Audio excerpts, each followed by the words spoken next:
You really do. And I think that's the power of your thoughts. And like, if you feel an overwhelming emotion coming up, you actually have complete control of handling that. There are just things that school won't teach you. There are things you learn about this industry that you will only learn through working and through auditioning and through getting a job or not getting a job and through trying to maintain a career in the industry. There are just so many things that, although a school might try to emulate or bring in people to talk to you, until you're in that position, you're really not learning it 100% for yourself, for your brain, for your body. It's a totally different experience.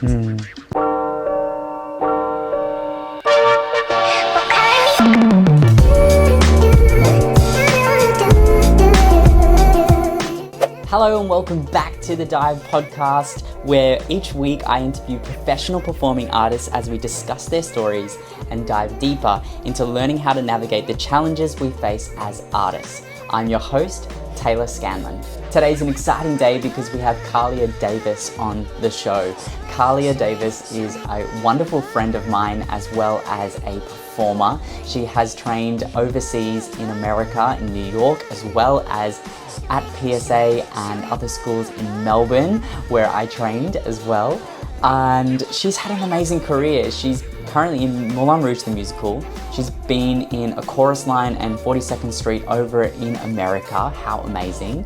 And has been in shows of Mamma Mia, has also written her own song. She's a vocalist, she's a singer, she's an entertainer. I love her and you're gonna love her too. Today we're gonna dive into her story, how she kind of came into the world of the arts, as well as discover topics of swinging, what her experience has been like, and 3 top tips to being a great swing.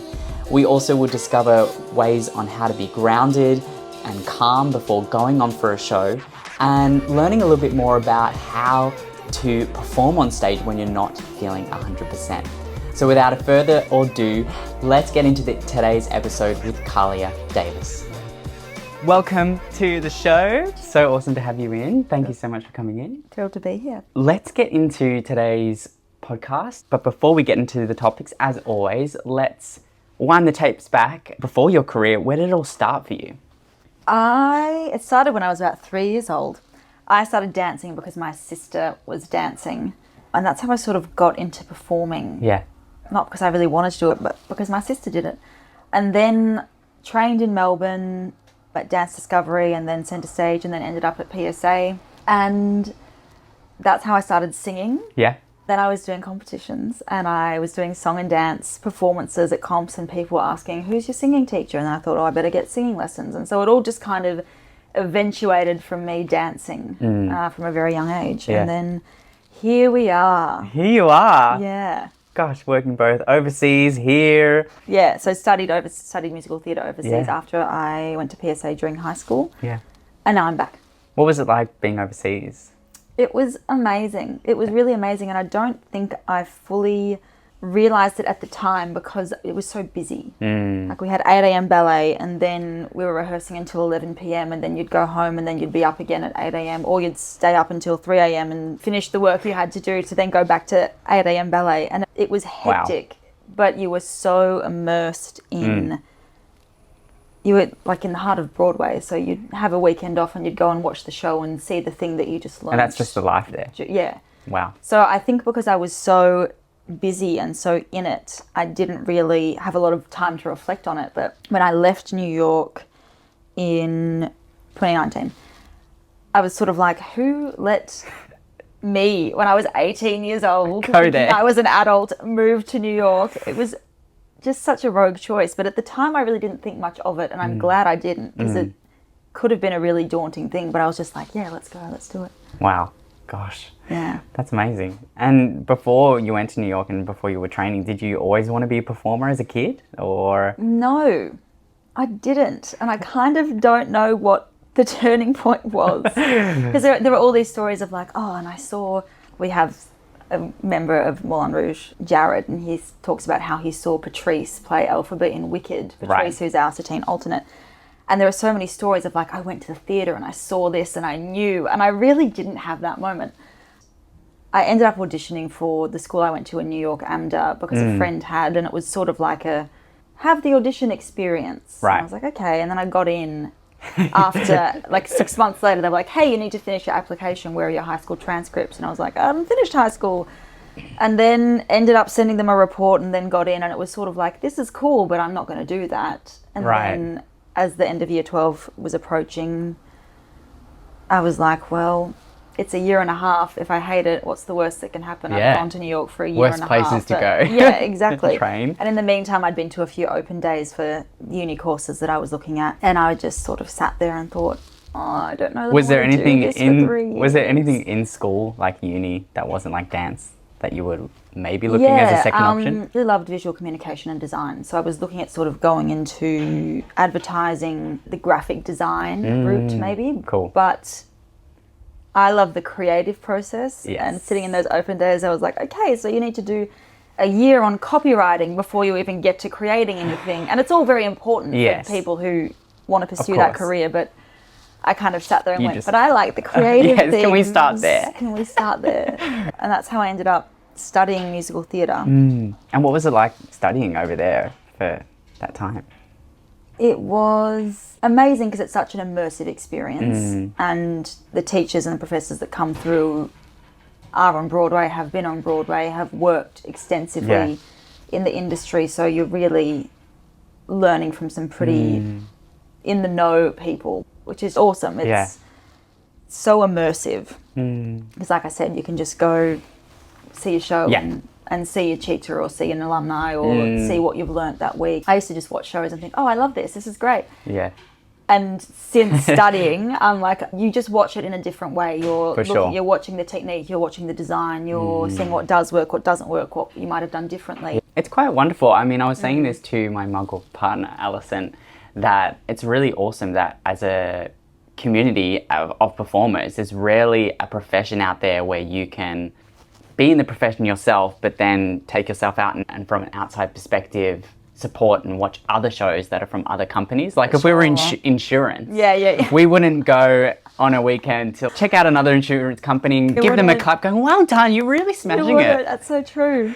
It's really interesting. And that's kind of the great thing about the industry, because you can constantly work but constantly learn, and there's just so many constants in so many areas of the industry. So it's ever-changing. Ever-changing. Like a great opportunity and environment to change with it, or to learn something new, or to divert to another area of the arts, because as we know, there's a lot going on in the arts at any given time. And then of course you went on and had an amazing career and still having an awesome career. Has there been a favourite show that you've done, and possibly why? I've worked on a lot of amazing shows, and like one that comes to mind is a chorus line, like learning from Bioc Lee, who was an original cast member. Amazing. 42nd Street, like a quintessential, I love a tap musical. I love a golden age of Broadway. So that was an amazing experience. Also learning from Randy Skinner, who choreographed the revival, and Kelly Barclay, his associate. But I always come back to, which is hilarious, Mamma Mia, because it was the perfect environment for the show. We were on an island in South Carolina. We had a 6-show week. Our choreographer was a personal trainer also, and our dance captain. So we would wake up, it was like 25 to 35 degrees every day. We'd go to the gym, we'd do boot camp with our personal trainer. We'd go to the beach, we'd go and do the show. And the show was Mamma Mia, which is set on a tropical island, singing ABBA songs. And it was just a summer job. It was an amazing cast. It was such a fun group of people and such a fun show. Just a lovely experience work and for life. So I sort of always come back to that experience because I think it was just so lovely. Like some shows you're like, this is amazing, but this is really rough. But there was nothing rough about that contract, which is... I love that. When I was just performing in Mary Poppins in Perth, like just having a luxury of going to, you have a day off or you've just done a show and we finish like on a matinee, and after the matinee you just go down to the beach. Go down to the beach, watch the sunset. And I was like, wow, you can't do that in New York. You can't do that in the UK. So I love Perth for that reason as well. It's really cool the destinations you get to go on with performing. Absolutely, which is a huge draw card for me because I love to travel. So. Yeah. Well, getting into some topics in regards to swinging, you've had some experience swinging. What has that experience been like for you? I really enjoy swinging, and I think the variation of the job gives you longevity in a job, at least for me, more so than doing the same track for a year and a half or 2 years or 2.5 years as we're coming up to with Moulin Rouge. That's wild.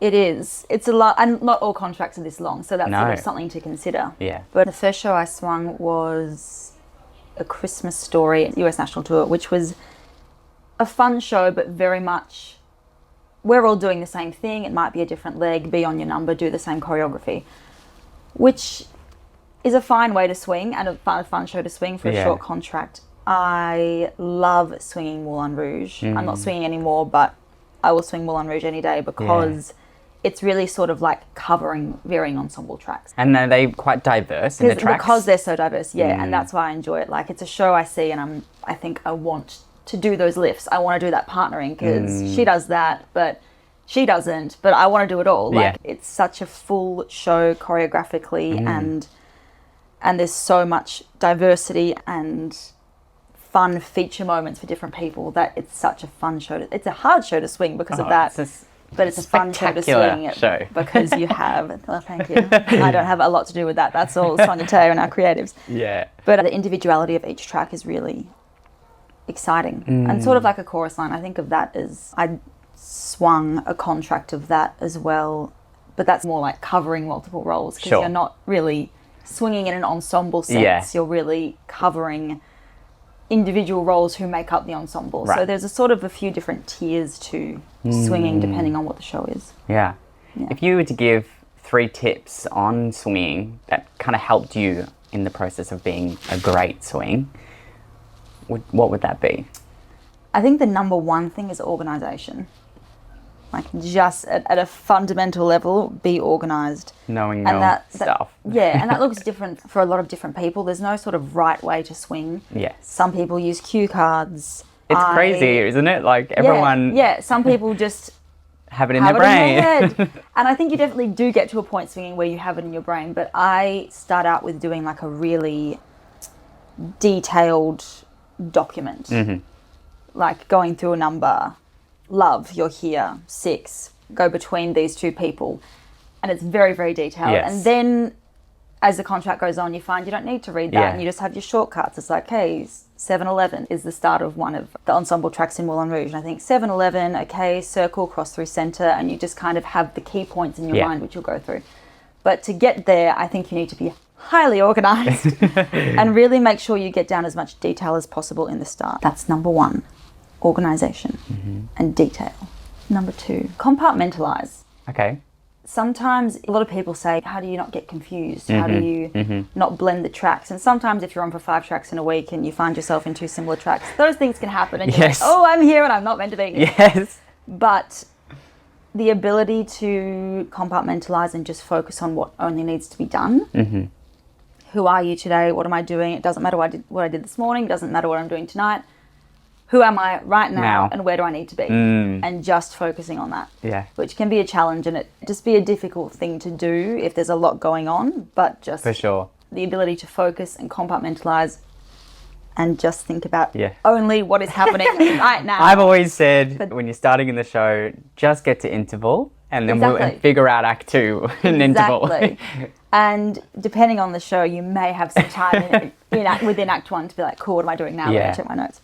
And the third tip would be, it's an easy thing to say, it's a hard thing to do. Don't stress.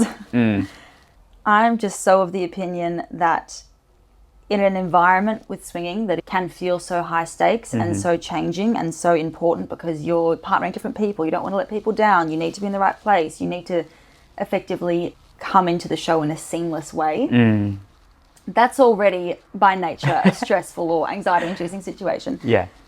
So just be conscious of not adding to that with additional stress, with additional hyperventilation, whatever it is. Just try and have a very calm approach because I think if you have that calm approach, you're thinking about only what needs to be done, you'll find yourself at the end of a number and thinking, oh, that happened, I did it, and I was where I was meant to be, and no one got hurt. And it was, it I all guess as happened. well, if you're stressing all the time, you'll get to an end of a contract and go, oh, I didn't have a chance to enjoy it. Exactly. Yeah. Enjoy it. Yeah. You're always wanting to do a good job, but for sure. you But know. also there are times where because as a swing, I got to watch the show quite a bit if I Yes. wasn't on. And there are times when I would watch the show, and when you're swinging, everything seems so important, and it should be. Like, you should really take pride in your work. And, Yes. But there are times where I'd be like, oh, you can't even see this. Cannot. I'm up the back in the dark. And at any given point in the ensemble, you're likely not the feature moment if a soloist is singing a song or whatever. So I think in lowering the stakes for yourself a little bit, it can bring just a new sort of calmness. Yeah. And you just got to do what needs to be done. Not, even though it feels like every moment is about you when you're maybe doing something new, it's not. And find calm in that. Is there any practices that you do on a daily basis that helps you promote and have that calm experience to go into the stage? Or anything that you do before the show or before you even step on stage? I sort of have this thing, and it applies to a lot of different things because it'll apply to sort of a closing night if you're getting sad. If I'm going on for a lead and I feel an emotion coming up, or I feel nervous, or I feel sad, I just say to myself, there's a job to be done now, and now's not the time to feel that. Like, now's not the time. You still have a whole show to do. Yes. It's not over yet. You don't need to be sad. You still have a whole show to do. What is being anxious now going to do to serve you in that? Nothing. While there is a level of nerves that I think can enhance a performance, like me getting in my mind and getting anxious now and not breathing is not going to assist me when we're 3 hours out from the show, and then we still have a show to do. Yeah. So I really just talk to myself and say, like, calm down, figure it out. You don't need to do this now. This I is find not that gonna really help helpful for me too. I always have quick affirmations. I remember going on for Skimbleshanks, who's a much older character. He's meant to be like 50 or something, and I look 15 sometimes on stage. And he starts laying on the back of the set with the eyes closed, and all you can feel when your number happens is everyone slowly coming up to you. You have to keep your eyes closed, and then you can feel a spotlight on you. You're not even able to be aware and conscious that you're doing something, so you can just feel in your body that not only the cast are watching you, but thousands of people are watching you. But I used to just be in my own mind and breathe and say, I'm strong, I'm confident, I know exactly what I'm doing, and I'm going to have fun. And it really helps, doesn't it? It does. It does. You almost just convince yourself otherwise. You do. You really do. And I mean, I think that's the power of your thoughts. And like, if you feel an overwhelming emotion coming up, you actually have complete control of handling that. And so remember that and do it. I cover Satine in Moulin Rouge, and she comes down on the swing, and it's this huge spotlight moment, and you're in two corsets and you're strapped onto a swing and you're sitting forward on the swing, so your abs are kind of engaged, and there's just so much going on. And I think the logical approach in that moment is they've spent the first 20 minutes of the show saying, she's about to be here, the sparkling diamond, so don't come down on the swing and be bad. They have set you up to succeed, and so you need to succeed. And so I think that very like logical approach of just get it done, just sort it out. You're in control of your emotions. Sort it out. Breathe and do the job. I love that. Now, of course, when we're doing 8 shows a week, it can be tiresome, and even when having experienced being a swing myself and you, a lot of the time we're on a Sunday when we're the most tired, sometimes doing it for the first time a track. How would you say you perform on stage, or give advice on how to perform on stage when you're not 100%? And being okay with that. For sure. That's a tricky thing, because there were times early in my career where I would do a show. I was on a national tour and we would do like 13 shows in a row without a day off, and it was just ridiculous. And there were times wild. I'd be performing and the encore would come and we'd do the bows, and I'd just think, don't clap for me. That was awful. Do not clap for me. If you knew how much I struggled through that show. And it often feels worse than it looks. Oh.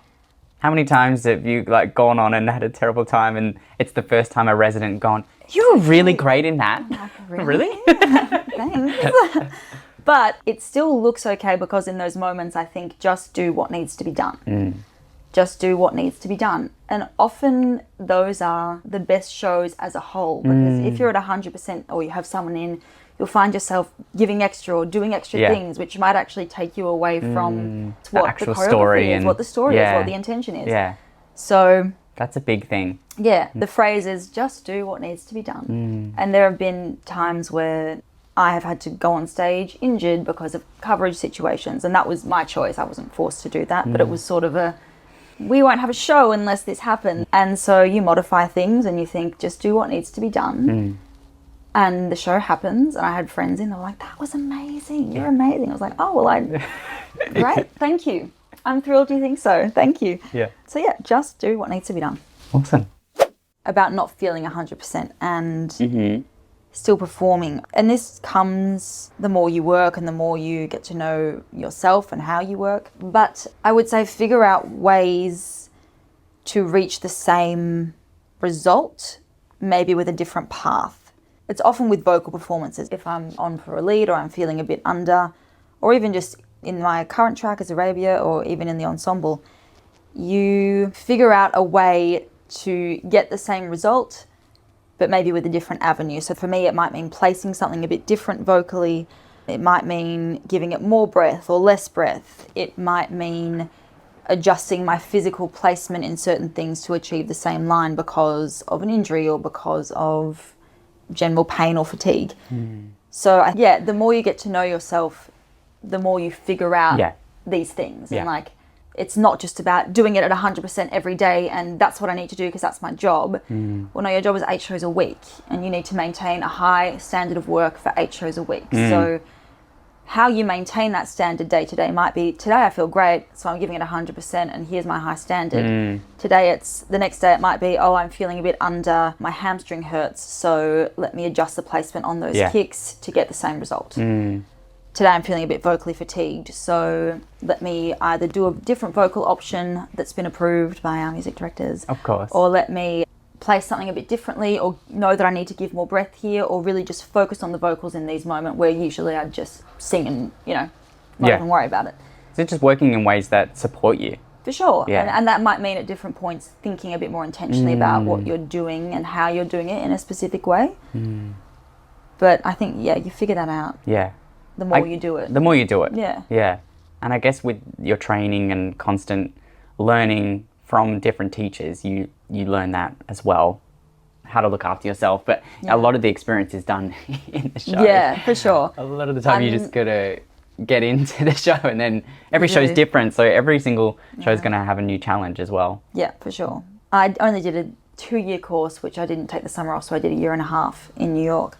And I'm so glad I did, because I feel like there are just things that school won't teach you. There are things you learn about this industry that you will only learn through working and through auditioning and through getting a job or not getting a job and through trying to maintain a career in the industry. There are just so many things that, although a school might try to emulate or bring in people to talk to you, until you're in that position, you're really not learning it 100% for yourself, for your brain, for your body. It's a totally different experience. There's been amazing tips in today's podcast, and I'm just thrilled that you've come in. I would love to ask you a final question before we go. Yes. And I ask this to everyone that's been on, and it may sound like a broken record if you've been listening in for a while now, but it's if you could go back to yourself before starting your career or getting into the career that you've had, what advice would you give yourself now? It's really funny because I feel like at the start of my career, I was just sort of like guns blazing, let's go. So I wasn't really comparing myself to people, or I wasn't really maybe worried about the things that you start to become worried about as you actually progress through your career. I was just kind of like, yeah, let's go, let's audition, let's book a job. Didn't get that one, let's go do this. And it was just sort of this very happy-go-lucky approach of, we're doing it.